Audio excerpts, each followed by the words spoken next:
Good morning, friends, and welcome to all of you on my YouTube channel Diksha Academy. Friends, as you know that we are doing practice sets for TGT and PGT. So, by yesterday we have completed fifth practice set, and today we are going to do practice set number 6. And the very first question of this set is before you: who contributed in composition of Shakespeare first tragedy Titus Andronicus? Shakespeare का जो play है Titus and Andronicus, इसके composition में Shakespeare का साथ किसने दिया था? A Lyly, B Greene, C Marlowe and D Peele. So correct answer of this question will be option number D. Option number D is correct answer, George Peele. And as you know that Titus Andronicus was written between 1588 to 1593, and it was published in probably 1593. Published in 1593. Moving to next question. Question number 2. A Maiden's Dream is a collection of poems by. A Maiden's Dream is a collection of poems by A. Marlowe, B. Greene, C. Lilly, and D. Kidd. The correct answer of this question will be option number B. Greene. A Maiden's Dream is written by Robert Greene, and it was dedicated to Lady Elizabeth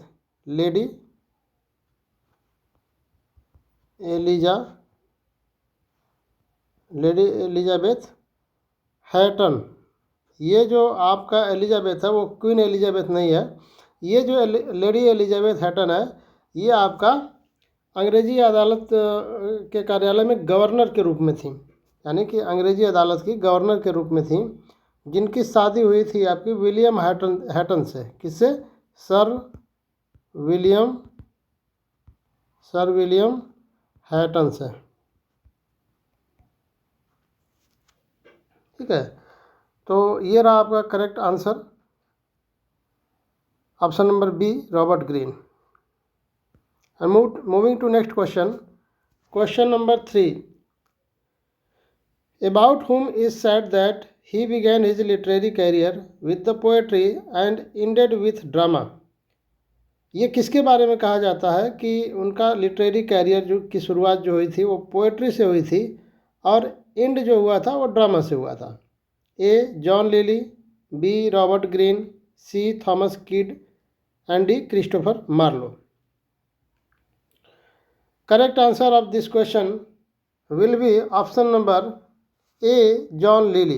Correct answer is John Lilly. Moving to next question. Question number 4. Who is regarded a court poet? A. Greene, B. Kidd, C. Marlowe and D. Lilly. So correct answer of this question will be option number D. Lilly. Lilly is regarded a court poet. Next question, question number 5.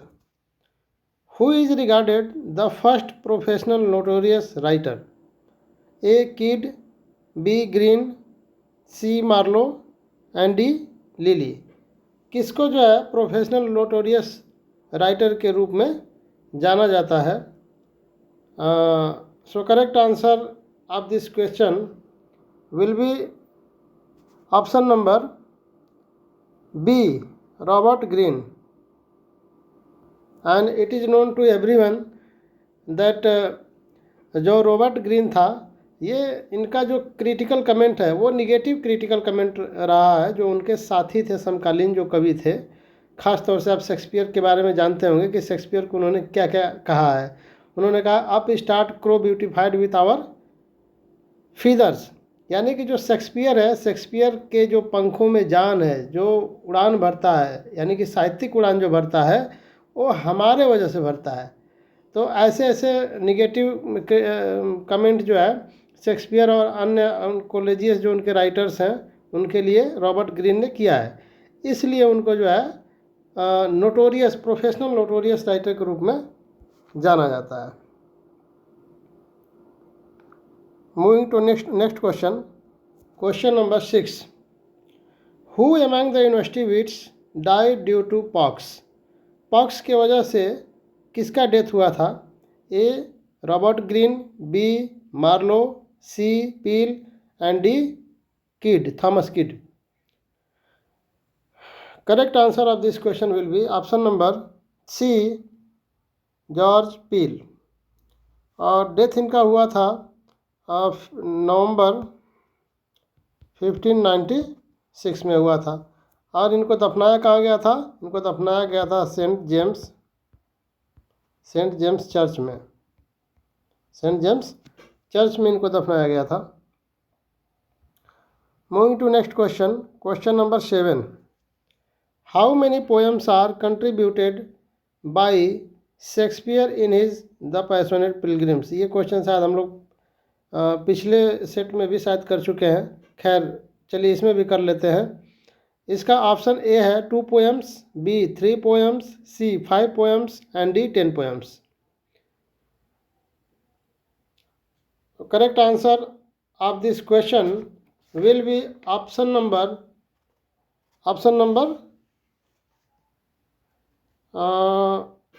C, 5 poems.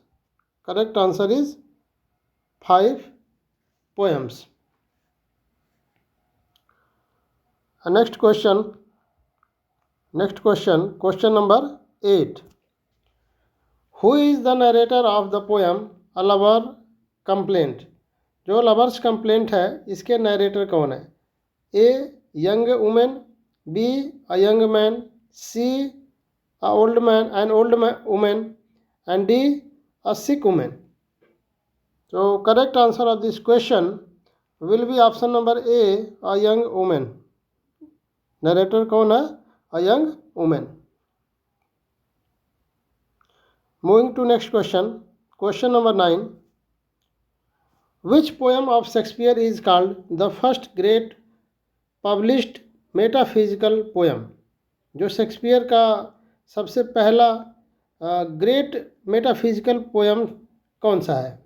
A the Phoenix and Turtle, B rape of Lucrece, C Venus and Adonis, D the passionate pilgrims.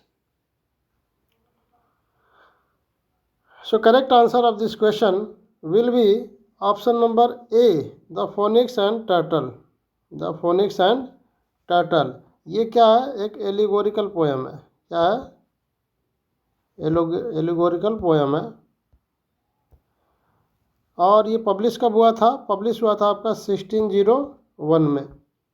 और ये एक symbolize किसको करता है? क्या symbolize करता है इसमें? ये सिंबलाइज करता है सिंबलाइज ट्रू लव या आइडियल लव को सिंबलाइज करता है। Moving to next question, question number 10, sonnet means sad song, narrative song, a little song, D none.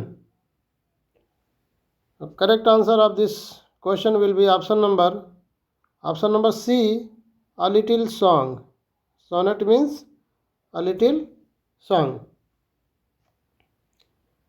Next question, question number 11. Shakespeare has composed a few sonnets on a rival poet in the sonnet. ऐसा कौन सा sonnet number है जिसमें Shakespeare ने अपने rivals poets को refer किया है? A sonnet number 1 to 128, B sonnet number 90 to 126, sonnet number 78 to 86 and sonnet number 138 to 152। Correct answer of this question is none other than option number C, 78 to 86. Moving to next question, question number 12. Question number 12. Which is regarded the first complete roofed theater of England? England का सबसे पहला complete roof theatre कौन सा था? A the Rose theatre, B the White theatre, C the Blackfriars theatres and D the Globe theatre. Correct answer of this question is option number C, the black theater. और कभी हम लोग अगर theatre के बारे में एक separate हम लोग क्लास लेंगे जिसमें थिएटर की हिस्ट्री से लेकर के और कैसे कैसे डेवलपमेंट हुआ, कब कब कौन सा थिएटर कहाँ खुला, तो इसके बारे में हम लोग उसके ऑनर्स कौन कौन थे ये सब हम लोग एक सेपरेट वीडियो में पढ़ लेंगे. Next question, question number 13. Which historical play of Shakespeare is composed in lyrical form? Shakespeare का कौन सा हिस्ट्री प्ले है जो लिरिकल फॉर्म में पब्लिश हुआ है, कंपोज हुआ है? A Edward third, B Henry fourth, C Henry six and D Richard second. Correct answer is option number D. Option number D, Richard second. Richard second is a historical play by Shakespeare which is composed in lyrical form and it was published I think in 1595.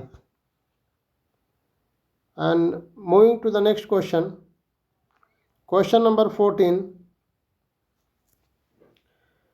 Who performed the role of clown in Shakespeare's comedies from 1594 to 1603? जो Shakespeare के जो comedies हैं उसमें जो clown का role किया है 1594 से लेकर के 1603 के बीच तक, वो कौन कौन व्यक्ति है इसमें? A John, B William Kemp, C William Armin and D Richard. तो correct answer of this question is option number B, William Kemp. William camp.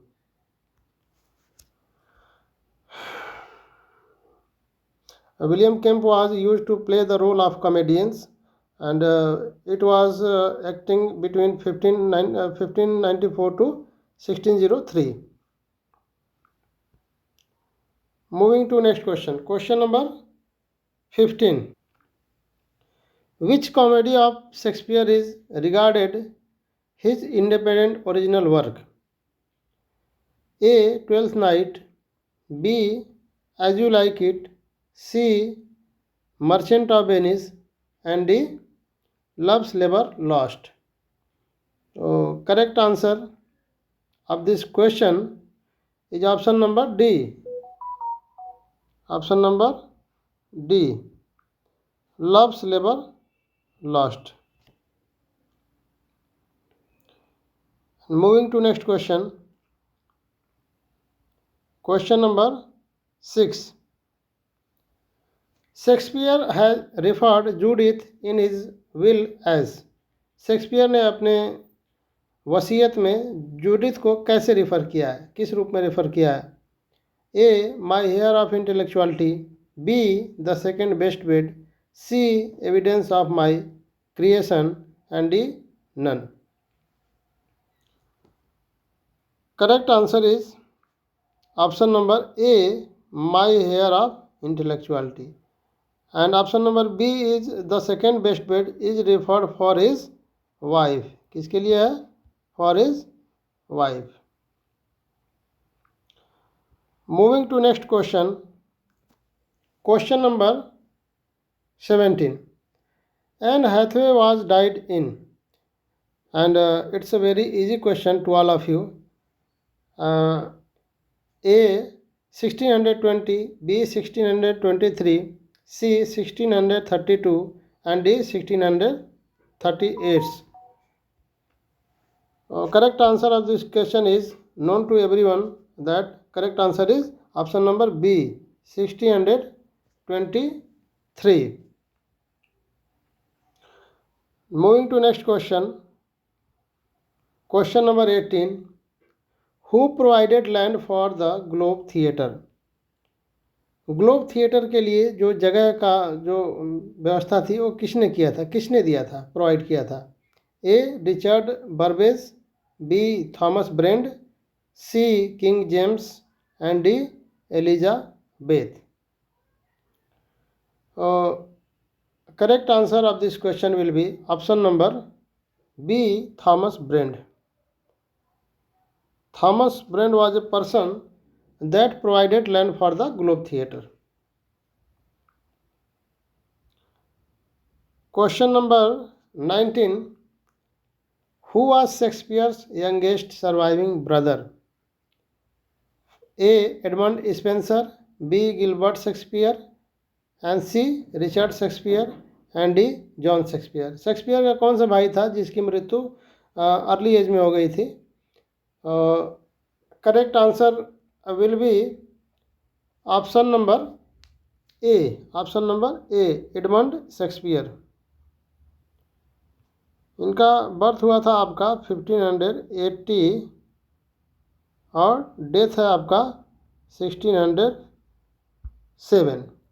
और बी आपके गिलबर्ट शेक्सपियर है. गिलबर्ट शेक्सपियर का है 1566 और डीओबी का डेथ क्या है 1612 है. फिर आपका रिचर्ड शेक्सपियर का क्या है, इनके भाई हैं शेक्सपियर के. रिचर्ड शेक्सपियर का है आपका 1574 और डेथ कब है 1613 में. फिर आपके जॉन शेक्सपियर हैं, इनका है आपका 1569 और डेथ कब है 1646. तो आपका करेक्ट आंसर हो जाएगा option number A, Edmund Shakespeare. Okay, moving to next question and the last question of this practice set. Question is Hero and Leander is consist of. Hero and Leander is consist of. Hero और Leander में कितनी lines है? A 880 lines, B 1000 lines, C 900 lines, D 770 lines. So correct answer of this question is option number A, 818 lines. And Hero and Leander was a creation by Christopher Marlowe. किसने लिखा है? Marlowe ने लिखा है. और Marlowe का ये जो क्रिएशन है ये इनकम्प्लीट है. क्या है? इनकम्प्लीट है. क्यों इनकम्प्लीट है? क्योंकि इनकी डेथ हो गई थी आपका 93 में. ठीक है, परहैप्स 1593 है. और आपका जो ये क्रिएशन जो लिख रहे थे तो 1593 तक इन्होंने 764 लाइन्स कंप्लीट की थी. कितनी? 764 लाइन कंप्लीट की थी. बाकी जो रेस्ट ऑफ लाइन्स थी जो इनकी जो कंप्लीट जो करने का काम किया वो किया था जॉर्ज चैपमैन ने. किसने? जॉर्ज चैपमैन ने. तो कंप्लीट किसने किया? जॉर्ज चैपमैन ने किया. और ये पब्लिश कब हुआ? ये पब्लिश हुआ था आपका 1598 में. ठीक है, तो हीरो एंड लिएंडर जो है आपका मार्लो का क्रिएशन है, मार्लो ने शुरू किया था. कंप्लीट किसने किया? जॉर्ज चैपमैन ने किया. शेक्सपियर वो मार्लो ने कितनी लाइन कंप्लीट करी थी? Perhaps 764 lines. रेस्ट किसने की थी? जॉर्ज चैपमैन ने की थी. और हीरो एंड लिएंडर में जो लाइन है 880 लाइन्स है. और दूसरी चीज़ जो हीरो और लिएंडर है आपका, हीरो एंड लिएंडर है, तो हीरो एंड लिएंडर में जो लिएंडर है आपका वो क्या है? ये हीरो है. क्या है? हीरो है, यानी कि मेल कैरेक्टर है. क्या है? मेल कैरेक्टर है. और जो हीरो है इसमें ये क्या है? हीरोइन ऑफ द प्ले है. हीरोइन है जो कि फीमेल कैरेक्टर है. ठीक है, तो इससे कंफ्यूज नहीं होना है हीरो से. हीरो में और लिएंडर में हीरो आपकी हीरोइन है और लिएंडर क्या है? हीरो है. ठीक है, कभी हम लोग सेपरेट इसका हीरो एंड लिएंडर को पढ़ेंगे एक सेपरेट वीडियो में, ठीक है। तो करेक्ट आंसर आपका हो जाएगा option number A. So today we have completed the practice set number 6 and we will meet tomorrow in practice set number 7. Okay, and thanks to all of you to watch the video and practice it, and I hope that you will get much and more help from this practice set. Thanks to all of you. Goodbye.